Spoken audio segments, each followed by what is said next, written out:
Hi all, easier എക്സാംസിൻ്റെ മറ്റൊരു വീഡിയോയിലേക്ക് എല്ലാവർക്കും സ്വാഗതം. ഇന്ന് ഞാൻ ഗെയിം തിയറി എന്നൊരു ടോപ്പിക്കിനെ കുറിച്ചിട്ടാണ് പറയുന്നത്. അതായത് ചിലപ്പോൾ ഷോർട്ട് എസ്സേ ഒക്കെ ചോദിക്കാൻ ചാൻസ് ഉണ്ട്. എന്താണ് ഗെയിം തിയറി, എങ്ങനെയാണ് എക്കണോമിക്സിൽ ഇതിൻ്റെ ഇംപ്ലിമെൻറ്റ് ചെയ്യുക, അല്ലെങ്കിൽ എക്കണോമിക്സിൽ ഇതിൻ്റെ പ്രസക്തി എന്താണ് എന്നൊക്കെയുള്ള രീതിയിൽ ക്വസ്റ്റ്യൻ വന്നിട്ടുണ്ടെങ്കിൽ എന്താണ് ഗെയിം തിയറി എന്ന് ജസ്റ്റ് ഒന്ന് എക്സ്പ്ലെയിൻ ചെയ്തു തരാം. So game theory it's a branch of മാത്തമാറ്റിക്സിലെ ഒരു തിയറിയാണ് ഗെയിം തിയറി എന്ന് പറയുന്നത്. It is a powerful tool for understanding and predicting how people make decisions in situations where outcomes depends on the choices of others. അതായത് മറ്റുള്ളവരുടെ choice base ചെയ്തിട്ട് നമ്മുടെ outcomes ഇരിക്കുമ്പോൾ എങ്ങനെയാണ് ആൾക്കാർ ഡിസിഷൻസ് എടുക്കുക. ഓക്കെ, അതായത് സിറ്റുവേഷൻസ് നമ്മൾ ബിസിനസ്സിൻ്റെ കേസിൽ കോമ്പറ്റീറ്റേഴ്സിൻ്റെ കേസൊക്കെ ചിന്തിച്ചാൽ മതി. നമ്മുടെ പ്രോഫിറ്റ് അല്ലെങ്കിൽ നമ്മളുടെ ഡിമാൻഡ്, നമ്മുടെ പ്രൊഡക്റ്റിൻ്റെ ഡിമാൻഡ് ചിലപ്പോൾ കോമ്പറ്റീറ്റേഴ്സിൻ്റെ ഡിസിഷൻസൊക്കെ ബേസ് ചെയ്തിരിക്കും അല്ലേ. സോ അങ്ങനെയുള്ള കേസിൽ എങ്ങനെയാണ് ഡിസിഷൻസ് എടുക്കുന്നത് എന്ന് അല്ലെങ്കിൽ അതിനെക്കുറിച്ച് മനസ്സിലാക്കുന്ന ഒരു തിയറിയാണ് ഗെയിം തിയറി എന്ന് പറയുന്നത്. Okay, game theory is the study of how and why individuals and entities make decisions about their situations. എങ്ങനെ അല്ലെങ്കിൽ എന്തിനു വേണ്ടിയിട്ടാണ് അവർ ഡിസിഷൻസ് എടുക്കുന്നത് എന്ന് നോക്കുന്നതാണ് ഗെയിം തിയറി. ഇതിൽ ഇൻഡിവിജ്വൽസ് അല്ലെങ്കിൽ എൻറ്റിറ്റീസ്, ഇതിലുണ്ടാവുന്ന ഡിസിഷൻസ് എടുക്കുന്ന ആൾക്കാരുണ്ടാവുമല്ലോ. ഓക്കെ, ബിസിനസ് ആയിരിക്കാം അല്ലെങ്കിൽ ഒരു ഇൻഡിവിജ്വൽ ആയിരിക്കാം. അവരെയാണ് ഈ ഗെയിം തിയറിയിൽ പ്ലെയേഴ്സ് എന്ന് പറയുന്നത്. ഓക്കെ, ഇനി ഗെയിം തിയറിയിലെ കുറച്ച് ടേംസ് നോക്കാം. അതിലൊന്നാമതാണ് ഗെയിം എന്ന് പറഞ്ഞാൽ സർക്കംസ്റ്റാൻസസ് ആണ്. അതായത് നമുക്ക് ഡിസിഷൻസ് എടുക്കേണ്ട ഓരോ സിറ്റുവേഷൻസ് ഉണ്ടാവുമല്ലോ, അതിനെയാണ് ഗെയിം എന്ന് പറയുന്നത്. ദെൻ പ്ലെയേഴ്സ് എന്ന് പറഞ്ഞാൽ ഞാനിപ്പോൾ പറഞ്ഞു, ഒരു എൻറ്റിറ്റി ആവാം, ഒരു ബിസിനസ് ഓർഗനൈസേഷൻ ആവാം, ഒരു ഇൻഡിവിജ്വൽ ആവാം. ആരാണോ ഡിസിഷൻ എടുക്കുന്നത് അവരെയാണ് പ്ലെയേഴ്സ് എന്ന് പറയുന്നത്. നെക്സ്റ്റ് വൺ ആണ് strategy is A plan of action that A player will take in A given circumstances. ഒരു സിറ്റുവേഷൻ വരുമ്പോൾ ഒരു പ്ലെയർ എടുക്കുന്ന ഡിസിഷൻസ് അല്ലെങ്കിൽ ഒരു ആക്ഷൻ, അതിനെയാണ് സ്ട്രാറ്റജി എന്ന് പറയുന്നത്. Okay, that is opposite player അല്ലെങ്കിൽ ഓപ്പോസിറ്റ് പേഴ്സൺ എന്തെങ്കിലും ഒരു കാര്യം ചെയ്യുമ്പോൾ അതിനെതിരായിട്ട് അല്ലെങ്കിൽ അതിനെ കവർ ചെയ്യാൻ വേണ്ടി നമ്മളെടുക്കുന്ന ഡിസിഷൻ എന്താണ്, നമ്മളെടുക്കുന്ന ആക്ഷൻ എന്താണ്, അതിനെയാണ് സ്ട്രാറ്റജി എന്ന് പറയുന്നത്. നെക്സ്റ്റ് വൺ ആണ് പേ of means it is what A player receives from arriving at A particular outcome. അതായത് ഒരു ഔട്ട്കമ്മിൽ എത്തുന്നത് കൊണ്ട് ആ പ്ലെയറിന് എന്താണോ ലഭിക്കുന്നത്, എന്താണോ അവർക്ക് ഔട്ട്കമായിട്ട് ലഭിക്കുന്നത്, അതിനെയാണ് പേ ഓഫ് എന്ന് പറയുന്നത്. ദെൻ ഇൻഫർമേഷൻ സെറ്റ് എന്നൊരു ടേം ഉണ്ട്. ദാറ്റ് ഈസ് ഒരു ഗെയിമിലെ ഒരു ഗിവൺ പോയിന്റിൽ അല്ലെങ്കിൽ ഗെയിമിലെ ഒരു സിറ്റുവേഷനിൽ നമുക്ക് എന്തൊക്കെ ഇൻഫർമേഷൻ അവൈലബിൾ ആണ് അതിനെയാണ് ഇൻഫർമേഷൻ സെറ്റ് എന്ന് പറയുന്നത്. ദാറ്റ് ഈസ് നമുക്കൊരു ഡിസിഷൻ എടുക്കണമെങ്കിൽ കുറേ ഇൻഫർമേഷൻസ് അവൈലബിൾ ആയിരിക്കണം അല്ലേ. സോ ഇതിൽ എന്തൊക്കെ ഇൻഫർമേഷനാണ് നമുക്ക് അവൈലബിൾ ആയിട്ടുള്ളത് അതിനെയാണ് ഇൻഫർമേഷൻ സെറ്റ് എന്ന് പറയുന്നത്. നെക്സ്റ്റ് വൺ ആണ് equilibrium is a point in a game where both players have made their decisions and an outcome reached. രണ്ട് പ്ലെയേഴ്സും ഒരു ഡിസിഷൻ എടുത്തു, രണ്ടുപേരും ഒരു ഔട്ട്കമ്മിലേക്ക് എത്തി എങ്കിൽ ആ ഒരു സിറ്റുവേഷനെയാണ് ഇക്വിലിബ്രിയം എന്ന് പറയുന്നത്.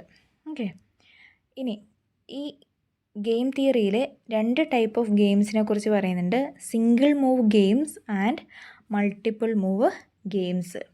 ഓക്കെ, അപ്പോൾ എന്താ സിംഗിൾ മൂവ് ഗെയിംസ് എന്ന് പറഞ്ഞാൽ it is a situation where players make decisions all at once without any further choices. അതായത് ഇതിലെ പ്ലെയേഴ്സിന് അല്ലെങ്കിൽ ഇൻഡിവിജ്വൽസിന് വേറെ ചോയ്സ് ഒന്നുമില്ല, ഒരൊറ്റ ഡിസിഷൻ എടുക്കാനുള്ള ചോയ്സേ ഉള്ളൂ. അങ്ങനെയുള്ള സിറ്റുവേഷൻ വരുവാണെങ്കിൽ അതിനാണ് സിംഗിൾ മൂവ് ഗെയിംസ് എന്ന് പറയുന്നത്. ഓക്കെ, എങ്കിൽ മൾട്ടിപ്പിൾ മൂവ് ഗെയിംസ് എന്തായിരിക്കും? അതായത് ഒന്നിലധികം ഡിസിഷൻസ് എടുക്കാൻ വേണ്ടി സാധിക്കുന്ന സിറ്റുവേഷനാണ് മൾട്ടിപ്പിൾ മൂവ് ഗെയിംസ് എന്ന് പറയുന്നത്. It involves series of decisions over time. Players can take turns or have opportunity to adjust the strategies. അവരെടുക്കുന്ന തന്ത്രങ്ങളിൽ മാറ്റങ്ങൾ വരുത്താനുള്ള ഒരു സിറ്റുവേഷൻ ഉണ്ട്, അല്ലെങ്കിൽ മാറ്റങ്ങൾ വരുത്താനൊരു ചാൻസ് ഉണ്ട്. ആ ടൈപ്പ് ഓഫ് ഗെയിമിനെയാണ് അല്ലെങ്കിൽ ആ ടൈപ്പ് ഓഫ് സിറ്റുവേഷൻസിനെയാണ് മൾട്ടിപ്പിൾ മൂവ് ഗെയിംസ് എന്ന് പറയുന്നത്.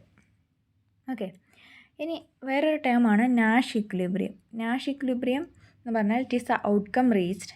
This is a situation where no player can improve their outcome by changing decisions. അതായത് ലാസ്റ്റ് അതിൻ്റെ എൻഡിലെത്തി, ഔട്ട്കം റിസീവ് ചെയ്തു, ഇനി അതിന് ശേഷം എടുത്ത ഡിസിഷൻസോ വേറെ ഡിസിഷൻസ് മാറ്റിയെടുത്തതുകൊണ്ടോ ഈ ഔട്ട്കമ്മിൽ ഒരു വ്യത്യാസം വരില്ല. സോ ആ ഒരു സിറ്റുവേഷനെയാണ് നാഷ് ഇക്വിലിബ്രിയം എന്ന് പറയുന്നത്. ഓക്കെ, ഇനി മൾട്ടിപ്പിൾ മൂവ് ഗെയിംസിൽ കുറച്ച് ടേംസ് ഉണ്ട്, 3 ടേംസ് പഠിക്കാനുണ്ട്. Strategies, backward induction, repeated games. So എന്താണ് സ്ട്രാറ്റജി? സ്ട്രാറ്റജി നമ്മൾ ഓൾറെഡി പറഞ്ഞു, it is A plan of action that A player will follow through all moves. അതായത് മൾട്ടിപ്പിൾ മൂവ് ഗെയിംസ് ആകുമ്പം ഒരു മൂവ് അല്ല ഉള്ളത്, അല്ലെങ്കിൽ ഒരു ഡിസിഷൻ ടേക്കിംഗ് അല്ല ഉള്ള പല പല ഡിസിഷൻസ് എടുക്കും. സോ ഓരോ മൂവ്സ് നടത്തുമ്പോഴും എടുക്കുന്ന പ്ലാൻ ഓഫ് ആക്ഷനെയാണ് എന്ത് പറയുന്നത്? സ്ട്രാറ്റജി എന്ന് പറയുന്നത്. നെക്സ്റ്റ് വണ്ണാണ് ബാക്ക്വേർഡ് ഇൻഡക്ഷൻ. ബാക്ക്വേർഡ് ഇൻഡക്ഷൻ എന്ന് പറഞ്ഞാൽ ഒരു വ്യക്തിക്ക് അല്ലെങ്കിൽ ഒരു പ്ലെയറിന് അവർക്ക് വേണ്ട റിസൾട്ട് എന്താണെന്ന് ആദ്യമേ മനസ്സിലാക്കി അതിന് വേണ്ട പ്ലാനിങ് നടത്തുന്നത്, അതിനെയാണ് ബാക്ക്വേർഡ് ഇൻഡക്ഷൻ എന്ന് പറയുന്നത്. This is a method used to find optimal strategy.